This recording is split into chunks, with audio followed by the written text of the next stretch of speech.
مفتی صاحب، اگر دوسری شادی جائز ہے تو اللہ کے نبی نے حضرت علی کو کیوں دوسری شادی سے منع کیا تھا؟ اس کا جواب کلپ ریکارڈ کرا چکا ہوں کئی بار. ہر آدمی کے زبان پہ یہی اعتراض ہوتا ہے. یہ نہیں دیکھ رہے کہ اللہ کے نبی نے خود کتنی کی. حضرت ابو بکر نے 3 شادیاں کی، حضرت عمر نے ٹوٹل 7 شادیاں کی ہیں، ایک وقت میں 4 یا 3.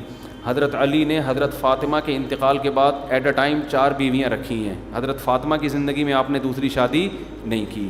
حضرت عثمان کی جب شہادت ہوئی ہے تو اس وقت بھی آپ کی 4 بیویاں موجود تھیں. چاروں طرف سے باغیوں نے گھیرا ہوا تھا، لیکن آپ کے نکاح میں اس وقت کتنی عورتیں تھیں؟ 4 عورتیں تھیں. حضرت علی کا دور خلافت آیا، حضرت فاطمہ کے انتقال کے بعد آپ نے ایٹ اے ٹائم 4 بیویاں رکھی ہیں. حضرت خالد ابن ولید، حضرت مغیرہ ابن شعبہ، ہم لوگ ہی ہیں جو میں کہتا ہوں کونے میں منہ دے کے رو.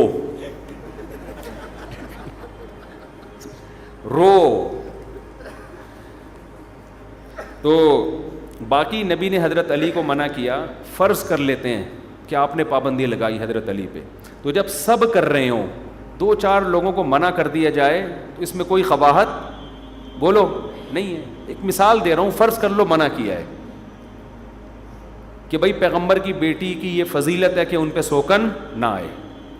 ٹھیک ہے، کوئی آدمی سمجھتا ہے میری بیٹی پیغمبر کی بیٹی ہے تو داماد کو روک لے. وہ ہم نارمل عورتوں کی بات کر رہے ہیں جن پر آپ سوکن لا رہے ہیں، وہ پیغمبر کی بیٹی نہیں ہے.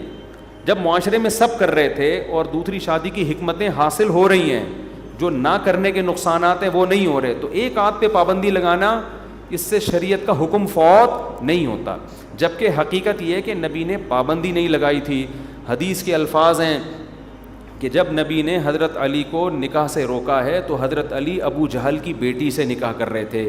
آپ نے فرمایا لست احلل حراما ولا احرم حلاما ولا احرم حلالا، اللہ کی قسم میں نہ اللہ کے حلال کو حرام کر رہا ہوں نہ حرام کو حلال کر رہا ہوں.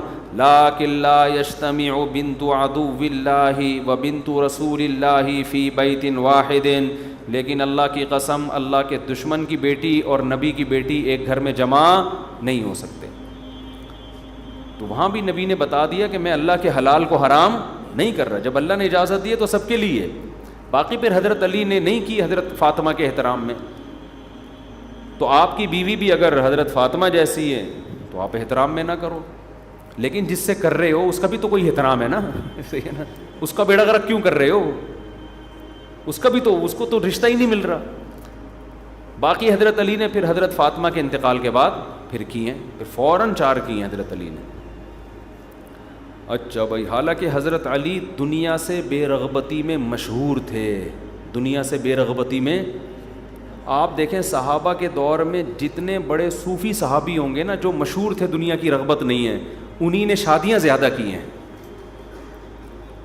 سب سے پہلی بات، ہمارے پیغمبر دیکھو اللہ نے ہر پیغمبر کو الگ مزاج دیا ہوتا ہے.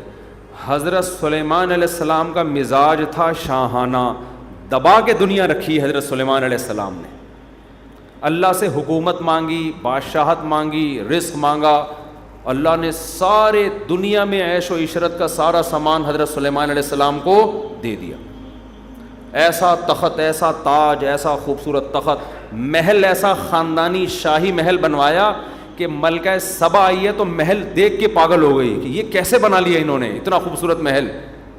ایسے ہیرے جواہرات اس محل میں جڑے ہوئے. وہ فرش ایسا پیارا فرش تھا، وہ سمجھی پانی ہے. تبھی تو کشفت عن ساقیہا، اپنے پائنچے اوپر کر لیے کہ پاؤں گیلا، وہ جو شلوار ہے یا جو بھی ازار ہے گیلا نہ ہو جائے. اتنا عالی شان. یہ بھی لائف اسٹائل تھا کس کا؟ حضرت سلیمان کا. یہ بھی جائز ہے. اگر اس لائف اسٹائل میں آپ اللہ کی نافرمانی نہیں کرتے تو آپ لگژری لائف گزاریں.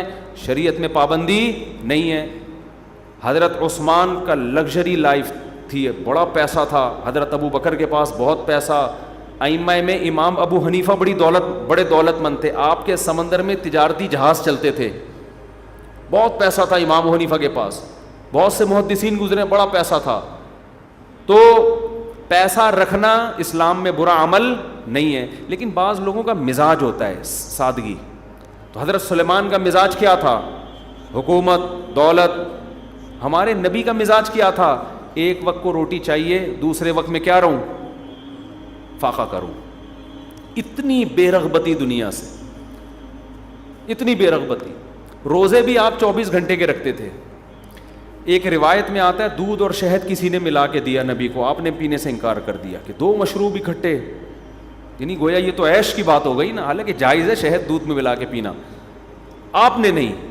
گھر کا حال جو آپ کا تھا, ایک کھجور کی چٹائی اور کھجور کی چھال پڑی ہوئی ہے. حضرت عمر دیکھ کے رو پڑے نا کہ آپ سید الانبیاء ہیں اور یہ گھر کا حال رکھا ہوا ہے آپ نے. کپڑے پیون زدہ, جو کی روٹی کھا رہے ہیں وہ بھی کبھی مل رہی ہے کبھی نہیں مل رہی. لیکن بیویاں آپ نے بھی, بولو, ایک وقت میں 9 بیویاں رکھی ہیں. یہ بتانے کے لیے کہ زیادہ شادیاں یہ دنیا سے بے رغبتی کے خلاف نہیں ہیں, یہ عیاشی نہیں ہے.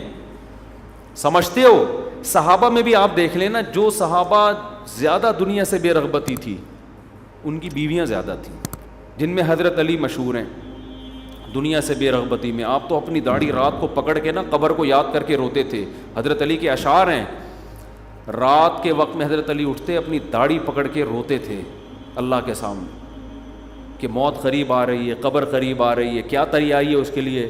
اور جب رشتہ آ رہا ہے شادی فوراً بولو کر رہے ہیں. تو صحابہ کے ذہن میں یہ بات بیٹھ چکی تھی کہ زیادہ شادیاں کرنا عیاشی نہیں ہے, ہمارے دین کی ریکوائرمنٹ ہے. اس سے معاشرے میں برائی ختم ہوگی. جو عورت پیدا ہو گئی ہے اس کو اگر آدمی نہیں ملے گا تو کیا معاشرے میں خیر پھیلے گی؟ مرد بھی زنا کرے گا, ایک بیوی اس کے لیے کافی نہیں ہو رہی ہے, وہ بھی آنکھ مٹک کے چلائے گا, وہ بھی سارا تقویٰ ایک طرف. وہ کیا کرے گا؟ رات کو بیٹھ کے روئے گا, اللہ میں بہت نیک ہوں, صبح فلم دیکھنے جا رہا ہوگا. اعتکاف میں یہی تو ہو رہا ہے. اعتکاف میں لڑکے 27ویں رات کو روتے ہیں اور گلے مل مل کے رو رہے ہیں, ختم قرآن پہ رو رہے ہیں. 50% کا پروگرام ہوتا ہے عید پہ نئی فلم آئے گی دیکھنے جائیں گے. سمجھ رہے ہو؟ تو میرے بھائی جیسے بھوک کا علاج روٹی ہے, شہوت کا علاج کیا ہے؟ نکاح ہے. یہ باڈی کی ریکوائرمنٹ ہے. یہ بات ہم سمجھا رہے ہیں, لوگوں کی کھوپڑی میں بیٹھ نہیں. لوگ سمجھتے ہیں خانقاہ میں جاؤں گا, بزرگ سے اصلاحی تعلق قائم کروں گا تو میں نیک بن جاؤں گا. او بھائی تو جب بھوکا ہے تو تبلیغ میں نکلنے سے پیٹ بھر جائے گا تیرا ہیں؟ تو جب بھوکا ہے تو بزرگ سے تعلق سے پیٹ بھر جائے گا؟ بھوک کا علاج تو روٹی ہے نا. جو باڈی کی ریکوائرمنٹ ہے اس کو پورا کرے گا تو پیٹ بھرے گا. تو خواہش نفس پیدا ہوئی ہے عورت کے لیے, عورت میں پیدا ہوئی ہے مرد کے لیے, تو دونوں کو لیگل طریقے سے ملا دو, دونوں صحیح ہو جائیں گے, انسان کے بچے بن کے زندگی گزاریں گے. دونوں کو دور رکھو گے تو دونوں کا بیڑا غرق ہوگا, صحت کا بھی اور معاشرے کا بھی. تو اس لیے اسلام نے ترغیب دی بھئی زیادہ شادیاں کرو. آپ کہہ سکتے ہیں کہ اشکال ہوتا ہے کہ پھر تو ہر پاگل سے پاگل کر لے گا. جب اسلام تو سب کو ترغیب دے رہا ہے نا, تو سارے پاگل 4 کر کے عورتوں کا بیڑا غرق کر دیں گے. ہر آدمی تو اس بات کا لائق نہیں ہوتا نا کہ دوسری کرے تیسری کرے. بہت سے انہوں نے تو ایک کر کے ان کا بیڑا غرق کر دیا ہے. تو اس کا جواب یہ کہ اسلام مرد کو تو کہہ رہے 4 کرو, عورت کو تھوڑی کہہ رہے کہ کسی کی دوسری بیوی بنو, تیسری بنو, چوتھی بنو. عورت کو کہہ رہے تمہیں سمجھ میں آ رہا ہے تو بنو, ورنہ نہیں بنو. تم یک طرفہ کام ہوتا تو پھر اس میں اشکالات ہوتے. سامنے جو لڑکی کا باپ ہے وہ آپ کو پرکھے گا کہ تو اس قابل ہے کہ تو 2 بیویاں پال بھی سکتا ہے کہ نہیں سکتا, تیری آمدن کتنی ہے, پہلے تو یہ بتا. کتنے لوگ آتے ہیں کہ یار ہمارا داماد دوسری کر رہا ہے, آمدن اتنی تھوڑی ہے, اس میں کمبخت ایک کو پاپے کھلا رہا ہے. ٹھیک ہے نا,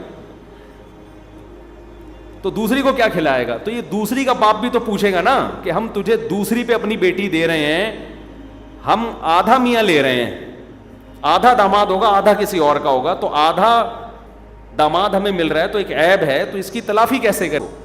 لائف اسٹائل کیا ہوگا؟ تو وہ دے گا ہی نہیں. اب لوگ مجھے آ کے کہتے ہیں کہ لڑکی والوں سے کہیں کہ میں دوسری کرنا چاہتا ہوں تو وہ دوسری پہ مان جائیں. میں کہوں یہ آپ کے لیے تو ہے کہ 4 کرو, ان کے لیے نہیں ہے. ان کو آپ اچھے لگو گے تو وہ چوتھی پہ بھی دیں گے, نہیں لگو گے تو پہلی پہ بھی نہیں دیں گے. تو یہ یک طرفہ کام نہیں ہے. شریعت نے سب کو آزاد چھوڑ دیا ہے. بھائی لڑکی کا باپ اور لڑکی فیصلہ کرے گی کہ اس کی پہلی بننا ہے. بعض تو کہیں گی آپ کی پہلی بھی نہیں بننا, آپ اس قابل ہی نہیں ہو, آپ کے تو سر پہ بال ہی نہیں ہے. ایک مثال دے رہا ہوں, ایک صاحب آئے بالکل ٹنڈا ان کی, اور ٹوپی اتار کے میرے سامنے, ٹوپی بھی نہیں تھی, ایسے بالکل ایئرپورٹ بنا ہوا تھا. اب میری طبیعت میں تھوڑا مزاح ہے, اس میں بعض دفعہ اللہ معاف فرمائے زیادتی بھی کر دیتا ہوں میں. بار بار کہہ رہے ہیں کچھ رشتہ ہی نہیں دے رہا مجھے نا، بار بار نا رشتہ ہی نہیں دے رہا مفتی صاحب، کوئی وظیفہ بتا دو، کوئی دوسری کے لیے نہیں دے رہا. اب مجھے پھر جب زیادہ ہو گیا نا میری مزاح کی رکھ پڑ گئی، میں نے کہا اس پہ ایک مل گئی ہے نا اس ڈیزائن پہ جو آپ کا ڈیزائن ہے نا، میں نے کہا اس پہ ایک مل گئی، اللہ کا شکر ہے، اس ڈیزائن پہ کبھی دوسری نہیں ملے گی. اگر یہ ٹرینڈ ہے بھی تو چھپاؤ نا اس کو، کم از کم رشتہ لینے کے لیے جاؤ اس وقت تو چھپاؤ اس کو. تو میں نے کہا آپ کہہ رہے ہو کسی نے بندش لگا دی ہے، جادو کر دیا ہے، بڑے پیسے والے ہیں نا وہ، کہہ رہے ہیں میرے پاس پیسہ بھی ہے، میرے پاس گھر بھی ہے، رشتہ ینگ تھے بالکل. میں نے کہا اس ڈیزائن پہ میرے بھائی نہیں ملے گا آپ کو، ڈیزائن تھوڑا سا چینج کرنا پڑے گا. تو یہ لڑکی خود سوچے گی کہ یہ اس میں قابلیت ہے بھی یا نہیں. یہ ایسے ہی ہے جیسے کمپنی کو ہم اجازت دے دیں بھائی جو امپلائی بھرتی کرنا چاہو کر لو، یا آپ کو میں کہہ دوں جس کمپنی میں جاب کرنا چاہو کر لو. لوگ آ رہے ہیں یار تم نے سب کو اجازت دے دی، جس کمپنی میں جاب کرنا چاہیں کر لیں. ابے یہ تو کمپنیوں کا تو بیڑا غرق ہو جائے گا، یہ آدمی تو چرسی ہے، یہ تو ہیروئن چاہیے، یہ اگر کسی ملٹی نیشنل کمپنی میں چلا گیا اور ایڈمن بن گیا اس کا تو بیڑا، کمپنی کا بیڑا غرق. آپ نے کہا جس کمپنی میں چاہو جاب کر لو. تو میں کہوں گا جب یہ جائے گا تو کمپنی بھی تو دیکھے گی ہمارے لائق ہے یا نہیں ہے، وہ خود چیک کرے گی. وہ سمجھے گی ایڈمن بنانے کے قابل ہے تو ایڈمنسٹریشن کی کرسی پہ بٹھا دے گی، وہ سمجھے گی تو چپڑاسی کے قابل ہے تو گیٹ پہ بٹھا دے گی، وہ سمجھے گی تو چپڑاسی کے قابل بھی نہیں ہے، کک آؤٹ کر دے گی، دباؤ یہاں سے. پھر آپ میرے پاس آؤ کہ کہو کہ آپ تو کہتے ہو جہاں چاہے جاب کرو لیکن وہ لوگ تو مجھے ایکسیپٹ کر ہی نہیں رہے. تو میں آپ سے کہوں گا، میں آپ کو تو یہ کہوں گا جہاں چاہے جاب کرو، کمپنی کہوں گا یہ نہیں کہ جس کو چاہو رکھ لو. تو اسی طرح آپ 4 کریں، 3 کریں، 2 کریں، ترغیب نکلتے ہی شروع ہو جائیں. آپ ابھی بیان جیسے ہی ختم ہوگا جائیں، اگلا لفٹ نہیں کرائے گا آپ کو صحیح، اگلا کہے گا کیوں رکھے گا کہاں، دوسری کو گھر دینے کے لیے تیرے پاس کرایہ ہے. جو جس اسٹینڈرڈ کا ہوتا ہے پھر اس کا اسٹینڈرڈ اتنا ہی اونچا ہوتا ہے. تو اب تو ہو یہ رہا ہے کہ بہت سے لڑکی والے دینے کے لیے تیار ہیں، مرد تیار ہی نہیں ہو رہے. ان کو میں کہتا ہوں کہ یار تمہیں تو رشتہ بھی مل رہا ہے، تمہارے تو سر پہ بال بھی ہیں، صحیح ہے نا، تمہارے پاس گنجائش بھی ہے، تمہیں رشتہ بھی مل رہا ہے، پھر بھی نہیں کر رہے اور دلیل یہ دیتے ہو کہ میں عیاشی نہیں کرنا چاہتا. تو یہ غلط ہے. آپ اگر نہیں کرو گے تو اس کا بیڑا غرق ہو جائے گا. یہ ہے اس کا فلسفہ جو سمجھا رہے ہیں ہم، اور سمجھاتے رہیں گے موت تک انشاءاللہ. میں نے دوسری شادی کی تحریک شروع کی تھی. مجھے لوگ کہتے تھے اس وقت کہ خود کر لو نا، پبلک کو کیوں الو بنا رہے ہو، تمہیں ضرورت ہے تم کر لو. تو میں کہتا تھا میں کر ہی پبلک کے لیے رہا ہوں، پبلک کو میں پروموٹ کروں تو میں تو شور مچاؤں گا. مجھے لوگ کہتے تھے یار لوگ کرتے ہیں دوسری کو، آپ اکیلے تھوڑی ہو، بس کر کے چپ کر کے اپنی زندگی گزارو، یہ کیا بیان میں اور لوگوں کو بٹھانا. تو میں نے ان سے کہتا تھا بھائی میں نے کی اس لیے تاکہ معاشرے میں اس کو پروموٹ کروں، تو میں تو شور مچاؤں گا نا. اگر میں چھپ کر کے کر لیتا تو پروموٹ کیسے ہوتا یہ فلسفہ، اس کو ترقی کیسے ملتی. تو اس وقت سے یہ سوال مجھ سے کیا جا رہا ہے کہ اگر اتنی ضروری ہے تو حضرت مفتی تقی عثمانی صاحب نے کیوں نہیں کی. وہ تو ظاہر ہے ہم تو ان کی خاک کے برابر بھی نہیں ہیں، ان کا علم بھی زیادہ، ان کا تجربہ بھی زیادہ، ان کا تقویٰ بھی زیادہ. تو میں نے اس سوال کا باقاعدہ جواب اپنی کتاب میں لکھا ہے اور یہ عنوان قائم کیا ہے کہ اگر دوسری اتنی ضروری ہے تو حضرت نے کیوں نہیں کی. یہ پورا عنوان ہے کیونکہ یہی سوال بہت زیادہ کرتے ہیں، کیونکہ ملک میں سب سے بڑے عالم وہی سمجھے جاتے ہیں نا، تو اس لیے لوگ ان کی مثال دیتے ہیں. اس کا جواب میں نے ایک واقعہ نقل کیا ہے. اس کے جواب میں نے ایک بعض جوابات ایسے ہوتے ہیں واقعہ بتانے سے زیادہ سمجھ میں آ جاتے ہیں. بغداد میں ایک خاتون کسی مفتی کے پاس آئی. پہلے مفتیوں کو تنخواہیں سرکاری خزانے سے ملا کرتی تھیں، اب مفتیوں کو مسئلہ بتانے پہ ثواب کے علاوہ کچھ بھی نہیں ملتا. ٹھیک ہے، پہلے سرکاری خزانے سے، جیسے سعودی عرب میں مفتیوں کو گورنمنٹ لیول پہ تنخواہیں ملتی ہیں، تو اس لیے مفتیوں کی قدر کریں. آج کل ان کو ثواب کے علاوہ کچھ بھی نہیں ملتا، اپنا ٹائم بھی دیتے ہیں، آپ کے مسائل بھی حل کرتے ہیں. تو خیر یہ بھی بڑی بات ہے. لوگ آتے ہیں نا ہم سے یہاں دفتر میں مسئلے پوچھ رہے ہوتے ہیں. تو بغداد میں کسی مفتی کے پاس خاتون گئی اور کہنے لگی، ایک مسئلہ پوچھا اس نے کہ حضرت اس مسئلے کا جواب دیں.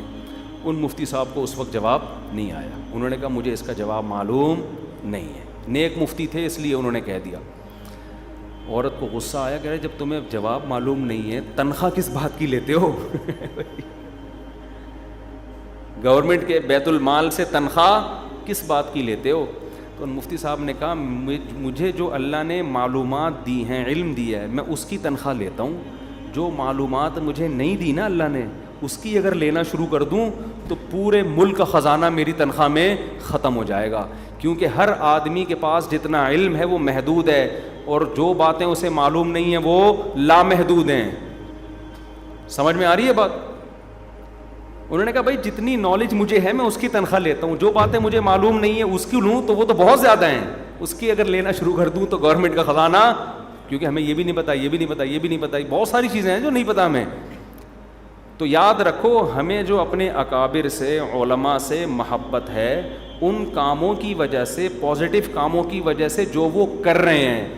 سارے پازیٹیو کام ہر آدمی نہیں کرتا، یہ ممکن نہیں ہے، یہ پاسبل ہی نہیں ہے. حضرت مفتی تقی عثمانی صاحب کی جو لائف گزر رہی ہے، درس و تدریس میں، افتاء میں، اسفار میں، اسلامک بینکنگ کا آلٹرنیٹ انہوں نے پوری دنیا کو دے دیا. بہترین نظام بنا کے پوری دنیا میں ان کو انوائٹ کیا جاتا ہے. جو اسلامی معیشت و تجارت، اس میں وہ بہت ایکسپرٹ ہیں. عرب میں ان کو ائمہ حرمین نے ان کے بیانات سنے ہیں، ان کو عزت دی ہے. تو جو انہوں نے پازیٹیو کام کیے ہیں نا، ان کاموں پہ ان کی عزت کی جاتی ہے. جو کام نہیں کیے ان کی تعداد بہت زیادہ ہے. یہ ایسے ہی ہے جیسے آپ یہ کہیں کہ حضرت مفتی تقی عثمانی صاحب نے اسلامک بینکنگ سے دنیا کو متعارف کروایا، یہ کام اتنا ضروری ہے اور اس پر ہم ان کی اتنی عزت کر رہے ہیں، تو یہ ان کے والد مفتی محمد شفیع عثمانی نے کیوں نہیں کیا؟ تو ان سے کہا جائے گا انہوں نے کوئی دوسرے کام کیے ہیں جو حضرت نے نہیں کیے، ان کے بڑوں نے کوئی دوسرے کام کیے ہیں. تو اسی طرح میرے بھائی، جب کوئی یہ کہتا ہے کہ مفتی طارق مسعود صاحب نے بہت اچھا کام کیا کہ 4 شادیاں کی ترغیب دینا شروع کر دی لوگوں کو، تو پھر کوئی اعتراض کرے اتنا اچھا ہے تو ان کے ماموں نے کیوں نہیں کیا؟ تو بھائی ان کے ماموں نے کوئی دوسرے کام ایسے کر لیے ہیں جو انہوں نے نہیں کیا. ہمیں تو اسلامک بینکنگ ہم نے پڑھی ہے، ریسرچ کی ہے، لیکن اس میں بنیاد کس نے رکھی ہے؟ تو حضرت مفتی تقی، اگرچہ ان سے پہلے اکابر نے رکھی تھی، لیکن اس کو پوری دنیا میں پھیلانا اور اس پہ بہت زیادہ کام کرنا پریکٹیکلی وہ تو حضرت مفتی تقی عثمانی صاحب کا ہے. تو جب آپ اپنا یہ اصول بناؤ گے کہ کسی کے پازیٹیو کاموں کو دیکھ کے اس سے عقیدت کی جاتی ہے، تو آپ کو سب سے عقیدت ہوگی. اور جب آپ یہ اصول بناؤ گے کہ یہ اس نے کیا، اس نے نہیں کیا، یہ تو اچھا ہے، وہ والا اچھا نہیں ہے، تو آپ سب سے بدگمان ہو جاؤ گے. دنیا میں کبھی آپ پازیٹیو سوچ ہی نہیں سکتے. باقی حضرت مفتی تقی عثمانی صاحب نے جو جتنے اہم ترین کام دنیا میں کر لیے ہیں، وہ میرا خیال ہے ان میں بہت سے کام 4 شادیوں سے زیادہ اہم ہیں. بہت سے کام ایسے ہیں، اور وہ کام نہ کرتے تو بعد والوں کو 4 شادیوں پہ بھی تحقیق کا موقع نہیں ملتا، وہ انہی میں الجھے رہتے. اس کی مثال آسان سی، افغانستان میں افغان طالبان پہ یہ الزام لگایا جاتا ہے کہ ان میں یہ تحقیق نہیں ہے، یہ مسئلے پہ ان کی تحقیق نہیں ہے، لوگ کر رہے ہوتے ہیں. وہ بھائی انہوں نے جو 20 سال امریکہ سے لڑ کے اس کو ملک سے باہر نکال دیا، یہ ایسا خاندانی کام کر دیا کہ اب اگر ان میں کوئی عیب موجود بھی ہیں تو وہ عیب اسی وجہ سے ہے کہ وہ ساری صلاحیتیں ان کی کس میں لگی ہیں؟ ایک اہم کام میں لگی ہیں. تو ظاہر ہے اس کے کچھ سائیڈ ایفیکٹ بھی ہوں گے نا، لیکن ان سائیڈ ایفیکٹ کو نہیں دیکھا جائے گا، ان کے اس کام کو دیکھا جائے گا جو وہ کرتے رہے. ایک آدمی پڑھتا نہیں ہے، وہ کیا کر رہا ہے؟ وہ دفاع کر رہا ہے بارڈر پہ آپ کا. ایک فوجی ہے جس کی بارڈر پہ تشکیل ہو گئی، وہ یار ملک حملہ کر رہا ہے، آپ نے اس کو روک کے رکھنا ہے. اس لیے اس کو نہ انگلش سیکھنے کا موقع ملا، نہ اس کو اردو سیکھنے کا موقع ملا، نہ اس کو 4 شادیوں پہ کتاب لکھنے کا موقع ملا، نہ اس کو بینکنگ کے کام کرنے کا موقع ملا. اب لوگ کہہ رہے ہیں یار وہ ایوارڈ اس فوجی کو ہم نے دیا ہے اور اتنے ملک کے لیے خدمت کی ہے. کیا خدمت کی ہے؟ میٹرک تو پاس کیا نہیں ہے اس نے، ہے بھائی کیا خدمت کی؟ انگلش کے تو 2 بول آتے نہیں ہیں. تو کہیں گے بھائی اسی وجہ سے نہیں آتے کہ اس سے بڑی خدمت میں لگا ہوا تھا میں. صحیح ہے نا؟